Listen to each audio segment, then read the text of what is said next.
बिस्मिल्लाहिर्रहमानिर्रहीम। अस्सलामु अलैकुम वरहमतुल्लाहि वबरकातुहू। प्यारे बच्चों, जमात पंजुम की दरसी किताब उर्दू बाल भारती से हम 10वां सबक डॉक्टर राधा कृष्णन पढ़कर समझने वाले हैं। इसे डॉक्टर मोहम्मद असदुल्ला साहब ने लिखा है। डॉक्टर मोहम्मद असदुल्ला साहब की तारीख़ पैदाइश 16 जून 1958 सन ईस्वी है।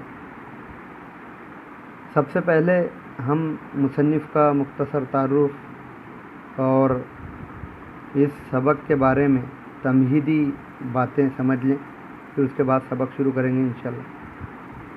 इस सबक के लिखने वाले डॉक्टर मोहम्मद असदुल्ला साहब वरुड ज़िला अमरावती में पैदा हुए, नागपुर में रहते हैं और दर्स व तदरीस से वाबिस्ता हैं। ये डॉक्टर मोहम्मद असदुल्ला साहब अमरावती ज़िला में वरुड में पैदा हुए। अभी फ़िलहाल जो है तो नागपुर में रहते हैं और ये भी मुअल्लिम हैं। पढ़ाने का काम, सिखाने का काम इनका जारी है। वह इंशाइया निगार और मुतरजिम है। इंशाइया मज़मून ही की एक किस्म से है। ये मज़मून ही की तरह लिखा जाता है। मज़मून और इंशाइये में फ़र्क सिर्फ ये है कि इंशाइये में लुत्फ़ अंदोज़ होने का सामान होता है। कुछ ऐसे जुमले, कुछ ऐसी बातें होती हैं जिससे तबीयत में लुत्फ़ और मज़ा पैदा हो जाता है। ये इंशाइये की खासियत है। आप इंशाइया लिखते हैं और दूसरी ज़बानों की जो किताबें हैं उनके तर्जुमे भी करते हैं। उनकी बहुत सी किताबें शाये हो चुकी हैं। डॉक्टर मोहम्मद असदुल्ला साहब की छप चुकी हैं और मार्केट में मिल सकती हैं। 5 सितंबर को हर साल यौम असातिज़ा मनाया जाता है। टीचर्स डे जिसे कहते हैं, शिक्षक दिन, शिक्षक दिवस, ये असातिज़ा के नाम से मनाया जाता है हर साल 5 सितंबर को। असल में ये तारीख़ डॉक्टर राधा कृष्णन की तारीख़ पैदाइश है। इस तारीख़ को 5 सितंबर को डॉक्टर राधा कृष्णन पैदा हुए थे, जो हमारे मुल्क के दूसरे सदर जमहूरिया हुए हैं। हमारे मुल्क भारत के दूसरे सदर जमहूरिया थे आप। इस सबक में उनकी ज़िंदगी के हालात को दिलचस्प अंदाज में बयान किया गया है। बड़े अच्छे अंदाज में डॉक्टर साहब ने ये पेश किए हैं। डॉक्टर सर्वपल्ली राधाकृष्णन की ज़िंदगी के चंद अहम वाक़यात, चंद ख़ास बातें और हालात। प्यारे बच्चों, हम इसी तरह से अब सबक को धीरे धीरे समझते हैं, पढ़ते हैं। तैयार रहिए। 5 सितंबर 1888 सन ईस्वी को मद्रास, चेन्नई के एक ब्राह्मण ख़ानदान में एक लड़का पैदा हुआ। उसकी वालिदा का नाम तिरुमती सीता और वालिद का नाम वीरा स्वामी था। माँ बाप ने उस बच्चे का नाम राधा कृष्णन रखा। बड़े होकर राधा कृष्णन एक अजीम फ़लसफ़ी और माहिर तालीम के तौर पर मशहूर हुए। आगे चलकर वो मुल्क के सदर भी बने। प्यारे बच्चों, इसमें 2 तरह के अंदाज़ अपनाए गए हैं इस छोटे से पैराग्राफ में। पहले तो ये बयान किया गया कि एक लड़का पैदा हुआ ब्राह्मण ख़ानदान में, उसकी वालिदा का नाम तिरुमती सीता और वालिद का नाम वीरा स्वामी था। यहाँ पर जो है तो उस कहकर मुखातिब किया गया है। इससे आप ये ना समझें कि डॉक्टर सर्वपल्ली राधाकृष्णन की अदब और एहतराम की हैसियत को कम किया जा रहा है, बल्कि ये एक दिलचस्पी पैदा करने वाला अंदाज़ है। उर्दू अदब के अंदर हर ज़बान के अपने अंदाज़ होते हैं। ये तरीके से जब आगाज़ किया जाता है सबक का, तो पढ़ने वाला हैरानी, ताज्जुब, तजस्सुस और दिलचस्पी के अंदाज में पूरी तरह से तवज्जो देता है, ध्यान लगा देता है पढ़ने में, सुनने में, इसीलिए ये अंदाज़ इख्तियार किया जाता है।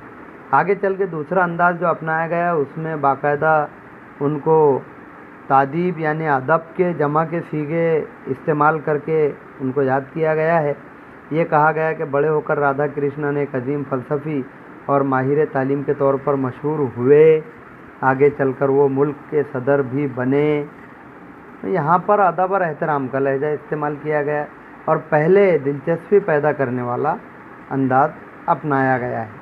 तो प्यारे बच्चों, 5 सितंबर 1888 सन ईस्वी को मद्रास चेन्नई के अंदर एक ब्राह्मण ख़ानदान जो रहता था, उस ख़ानदान में आपकी पैदाइश हुई डॉक्टर राधा कृष्णन की, और उनकी वालिदा का नाम तिरुमती सीता और वालिद का नाम वीरा स्वामी था।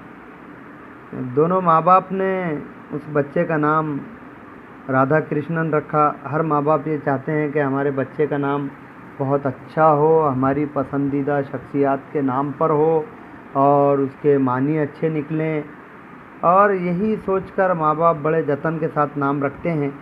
यही मामला इनके माँ बाप का था। इन्होंने बहुत सोच विचार कर अपने मजहबी शख्सियत के नाम पर आपका नाम राधा कृष्णन रखा। बड़े होकर राधा कृष्णन एक अजीम फ़लसफ़ी बने, मशहूर हुए एक अजीम फ़लसफ़ी के तौर पर। फ़लसफ़े का इल्म जानने वाला जो होता है उसे फ़लसफ़ी कहते हैं। अब सवाल ये पैदा होता है कि फ़लसफ़ा क्या चीज़ है। फ़लसफ़ा किसी भी बात को बारीक से बारीक अंदाज में पेश करने का नाम है। बहुत दलील और सबूत के साथ कुछ ख़ास बातें जिनकी तरफ इशारा किया जाता है और बहुत अच्छे अंदाज से, दिलचस्प अंदाज से और मालूमात से भरे हुए अंदाज से फ़लसफ़े की बात को पेश किया जाता है। जो लोग अच्छा ज़हन रखते हैं, अक्ल और फ़हम रखते हैं, तो वो लोग फ़लसफ़े की बारीक बातों को, बारीक नुक्तों को आसानी से समझ सकते हैं। आम लोगों के लिए ज़रा मुश्किल होता है, लेकिन फ़लसफ़े की खासियत ये होती है कि कम अल्फाज में बहुत ज़्यादा बातें कह दी जाती हैं। ये एक फ़न है, ये एक हुनर है, इसीलिए इसका एक अलहदा इल्म है फ़लसफ़ा। और आप फ़लसफ़ी ही नहीं, बड़े फ़लसफ़ी तो थे ही आप, लेकिन साथ ही साथ आप माहिर तालीम भी थे। तालीम के सिलसिले में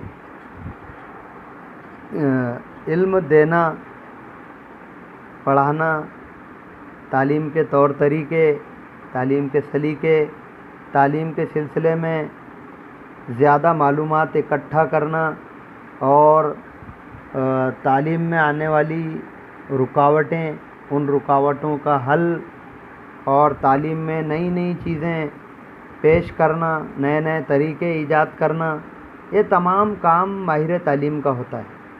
तो आप इस सिलसिले में माहिर तालीम भी थे और फ़लसफ़ी और माहिर तालीम के तौर पर आपकी शोहरत हुई, आप बहुत मशहूर हुए। और इतना ही नहीं, उनकी तरक्की होती रही मुसलसिल, आगे बढ़कर वो मुल्क के सदर भी बने। एक वक्त ऐसा आया कि उन्हें मुल्क का सदर बनाया गया, हमारे मुल्क भारत का सदर जमहूरिया। अब अगला पैराग्राफ हम देखते हैं। इब्तदाई तालीम मुकम्मल करने के बाद राधा कृष्णन को मिशन स्कूल में दाखिल किया गया। प्यारे बच्चों, इब्तदाई तालीम बोले तो शुरू की तालीम, जब बच्चा इस काबिल हो जाता है कि बात करने लग जाए, बात समझने लग जाए और उसे कोई चीज़ याद कराई जाए तो वो याद करना शुरू कर दे, तो इस उम्र में बच्चे को इब्तदाई तालीम दी जाती है। हमारे यहाँ इब्तदाई तालीम का जो रिवाज, जो रस्म है, जो रवाज है, वो है 6 साल की उम्र से पहली जमात में दाखिल करना। लेकिन एक जदीद इल्म के तसव्वुर के तहत हमारे यहाँ 3 साल की उम्र से नर्सरी, चौथे साल में LKG, 5वें साल में UKG और फिर 6ठे साल में पहली जमात, इस तरह से सिलसिला शुरू हो गया है। ये इब्तदाई तालीम का सिलसिला है ये। और इन्होंने भी इब्तदाई तालीम اپنے ہی علاقے میں حاصل کی۔ پرانے دور میں ایک طریقہ تھا کہ ابتدائی تعلیم یا تو اپنے گاؤں کے مدرسے میں، گاؤں کے اسکول میں یا آشرم میں دلائی جاتی تھی، یا پھر کچھ دولت مند لوگ یا وہ لوگ جو پیسہ خرچ کر سکتے تھے وہ اپنے گھر پر اتالیق رکھا کرتے تھے۔ ایک ٹیچر ملازمت کیا کرتے تھے وہاں پر، بچے کو نہ صرف یہ کہ پڑھنا لکھنا سکھاتے تھے بلکہ دوسری زبانیں بھی سکھاتے تھے، مذہبی تعلیم بھی دیتے تھے اور ٹریننگ تربیت بھی کرتے تھے، اخلاق و آداب اور طور طریقے بھی سکھایا کرتے تھے۔ یہ اتالیق کا کام ہوا کرتا تھا۔ لیکن جو لوگ پیسہ زیادہ خرچ نہیں کر سکتے تھے یا نہیں کرنا چاہتے تھے تو وہ لوگ خود وقت نکال کر کوئی ایسا وقت مقرر کر لیتے تھے، طے کر لیتے تھے جس میں خود ہی اپنی اولاد کو اپنی نگرانی میں گھر پر ابتدائی تعلیم دی جائے۔ یہ بھی طریقہ تھا اس دور میں۔ جب ابتدائی تعلیم ڈاکٹر رادھا کرشنن نے مکمل کر لی تو اس کے بعد انہیں مشن اسکول میں داخل کیا گیا۔ مشن اسکول کا نام بھی ہے، اور مشن اسکول جو ہے تو کسی خاص نظریے، خاص مذہب، خاص سوچ، خاص خیال رکھنے والے لوگ بھی چلاتے ہیں مشن اسکول۔ ان کی اسکول کے اندر اسی سوچ، اسی خیال، اسی نظریے، اسی مذہب کی تعلیم بھی ہوتی ہے، زبان کی تعلیم کے ساتھ، رسمی تعلیم کے ساتھ۔ تو یہ مشن اسکول میں آپ کو داخل کیا گیا۔ اپنی ذہانت کے سبب وہ امتحان میں اچھے نمبرات حاصل کر لیا کرتے تھے۔ کچھ بچے بہت زیادہ ذہین ہوتے ہیں، ان میں سے ایک ڈاکٹر رادھا کرشنن بھی تھے۔ اچھے نمبرات حاصل کرتے تھے وہ اپنی ذہانت اور اپنی قابلیت اور اپنی ہوشیاری کی وجہ سے، اپنی سمجھداری کی وجہ سے بہت ذہین تھے، عقل مند تھے، سمجھدار تھے۔ اب یہاں پر نمبرات لفظ استعمال کیا گیا ہے نمبر کی جمع کے طور پر۔ انگریزی لفظ نمبر ہے، اس کی جمع الف تے لگا کر نمبرات بنا لی گئی ہے۔ اردو میں کئی زبانوں کے الفاظ شامل ہیں اور کچھ ایسے الفاظ ہیں جن کو اردو نے اپنے مزاج کے مطابق ان الفاظ کو جوں کا تو استعمال کر کے اس کی جمع جو ہے تو اپنے مزاج کے تحت بنائی ہے۔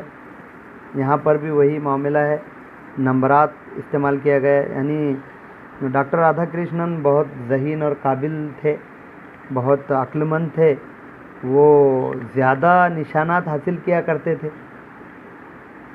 انہوں نے اعلیٰ تعلیم ویلور اور چینئی کے کالجوں میں مکمل کی۔ تعلیم کے درجے ہیں پری پرائمری، مڈل، ہائی اور جونیئر کالج، سینئر کالج۔ پھر جونیئر سینئر کالج جو ہے، سینئر کالج یہ اعلیٰ تعلیم کے ادارے ہیں۔ تو انہوں نے اعلیٰ تعلیم ویلور اور چینئی کے کالجوں میں مکمل کی۔ 1908 میں فلسفے میں ایم اے کا امتحان پاس کر کے وہ پریسیڈنسی کالج چینئی میں پروفیسر بن گئے۔ آپ نے فلسفے کی تعلیم بھی حاصل کی تھی اور فلسفے میں آپ ایم اے کی ڈگری پانے کے بعد، یہ امتحان کامیاب کرنے کے بعد 1908 میں پریسیڈنسی کالج جو ہے چینئی میں، اسی کے اندر آپ پروفیسر بنائے گئے۔ جس طرح سے یہ تعلیم کے درجے ہیں مختلف، اسی طرح سے اساتذہ کرام کے اپنی تعلیمی ڈگریوں کی بنیاد پر بھی الگ الگ درجے ہیں۔ پرائمری ٹیچر ہیں، مڈل کے ٹیچر ہیں، ہائی اسکول کے ٹیچر ہیں، جونیئر کالج کے ہیں لیکچرر، اور سینئر کالج میں پروفیسر ہوا کرتے ہیں۔ تو یہ بڑے اعلیٰ درجے کی تعلیم کے پروفیسر بن گئے آپ۔ اپنی قابلیت، سادہ مزاجی اور ملنساری سے وہ طلباء کے دل جیت لیتے تھے۔ جو طلباء اور طالبات ہوا کرتے تھے اس دور میں ان کے دل جیت لیتے تھے آپ۔ دل جیتنا محاورہ ہے، کہنے کا مطلب یہ ہے کہ اس وقت میں اسٹوڈنٹس ان کو بہت پسند کرتے تھے، دل سے چاہتے تھے، محبت کرتے تھے، وہ ان کا دل اپنی طرف کھینچ لیا کرتے تھے، یعنی سب کو پسند آتے تھے۔ کیوں پسند آتے تھے؟ کیونکہ وہ قابل بھی تھے، ذہین تھے، ان کے اندر صلاحیتیں تھیں، باصلاحیت تھے، سادہ مزاج تھے، गुरूर और घमंड नहीं था, दिखावा नहीं था, सादा मिजाजी इसी को कहते हैं, और मिलनसार थे, सबसे मिलजुल कर रहने वाले, मोहब्बत से पेश आने वाले, मुस्कुराकर मिलने वाले। ऐसे शख्स को जो सबका लिहाज रखे उसे मिलनसार कहते हैं। तो आप में तमाम काबिलियतें थी, जाहिर सी बात है ये सलाहियतें, काबिलियतें, सादा मिजाजी, मिलनसारी जिन लोगों के अंदर होगी तो उन लोगों की तरफ दिल खींचे चले जाते हैं। यही मामला उनके शागिर्दों का भी था उनके साथ।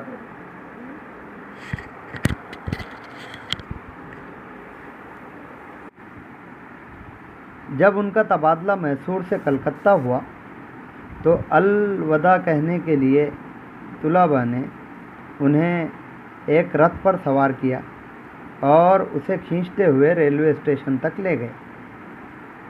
जाहिर सी बात है उन्होंने अपने शागिर्दों के दिल जीत लिए थे। जब उनकी बदली हुई, मैसूर से कलकत्ता के लिए रवाना हुए, तो यहाँ लफ्ज़ इस्तेमाल हुआ है अलविदा, अरबी तरीके पर लिखा हुआ है इसलिए अलविदा पढ़ेंगे हम, वरना ये लफ्ज़ उर्दू में विदा कहलाता है, विदा पढ़ा जाता है, और हिंदी में भी विदाई और विदाई जैसे अल्फाज इस्तेमाल होते हैं। तो आपको मैसूर से कलकत्ता जाने के लिए, रवाना करने के लिए उनके शागिर्दों ने एक रथ पर सवार किया, और रथ जो हुआ करते हैं तो उनमें घोड़े जोते हुए होते हैं, घोड़े रथ को लेकर खींचकर चलते हैं। लेकिन इन्होंने घोड़ों को नहीं रहने दिया, बल्कि खुद रथ को अपने कांधों पर लेकर रेलवे स्टेशन तक पहुँचे खींचते हुए। डॉक्टर राधा कृष्णन अपने शागिर्दों की इस अकीदत और मोहब्बत से बहुत मुतासिर हुए।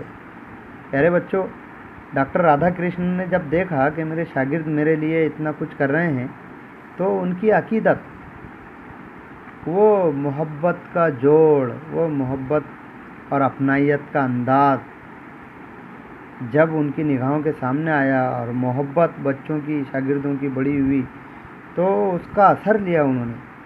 खुशी तो महसूस हुई, साथ ही साथ उन्होंने ये महसूस किया कि बच्चे जो हैं तो अपने उस्ताद को कितना चाहते हैं और ये पेशा कितना मुक़द्दस है, कितना एहतराम के काबिल है, और बच्चों के दिलों में, लोगों के दिलों में इसकी क्या अहमियत है, उसका असर उनके दिल पर हुआ।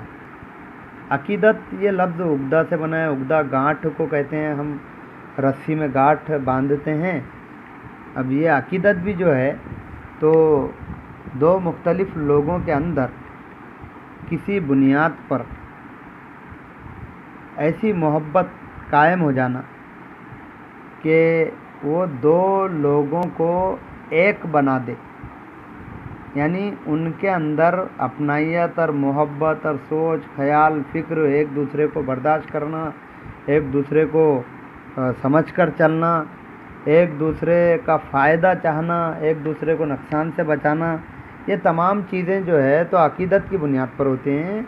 और अकीदत यही दिलों का जोड़ होता है, दिलों को जोड़ने वाली चीज़ अकीदत होती है। तो ये अकीदत शागिर्दों के अंदर उन्होंने पाई, तो इसका असर उन्होंने अपने दिल पर लिया, शागिर्दों की मोहब्बत को उन्होंने देखा। तो प्यारे बच्चों, ये डॉक्टर सर्वपल्ली राधाकृष्णन अपने वक्त में अपने बच्चों के, अपने शागिर्दों के बहुत चहीते उस्ताद थे। अगले पैराग्राफ हम अगली क्लिप में पढ़ेंगे इंशाअल्लाह। अस्सलाम वालेकुम।